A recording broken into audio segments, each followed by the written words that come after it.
ஏங்க லவ்ல ரெண்டு இருக்குதுங்க. அரேஞ்ச் மேரேஜ், லவ் மேரேஜுங்க. ஊரெல்லாம் சுத்திட்டு வந்தா, புரியுதா சொல்றது? ஊரெல்லாம் சுத்திட்டு வந்து டேட்டிங்லாம் பண்ணிட்டு வந்தா அது லவ் மேரேஜுங்க. பார்த்து பார்த்து கல்யாணம் பண்ணா அது அரேஞ்ச் மேரேஜுங்க. அப்புறம் தான் ஊரை சுத்துவாங்க, டூர் போவாங்க. இதுதாங்க லவ் மேரேஜ். எது நல்லது? ரெண்டுமே நல்லதுதான். அதாவது 2K கிட்ஸ் வந்து ஆரம்பத்துல நம்ம என்ன தவறு பண்றோமோ அதை சொல்லிடணும். அது எப்பவுமே அது காதலிகிட்ட சொல்லிடணும். இல்லைன்னா பிரேக்அப் தான்.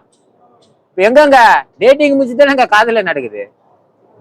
ஊரை சுத்திட்டு வந்த பிறகு தான் காதலே பண்ண ஆரம்பிக்கிறாங்க. உங்களுக்கு அரேஞ்ச் மேரேஜ், லவ் மேரேஜ்? நான் லவ் மேரேஜ் தான். நீங்களும் டேட்டிங்லாம் போய் எல்லாம் சுத்திட்டு? ஆமா, சினிமாக்கெல்லாம் இட்டு போனோமே. அந்த படத்துல நான் எங்க ஒய்ஃபை சினிமாவுக்கு தான் இட்டு போனேன்.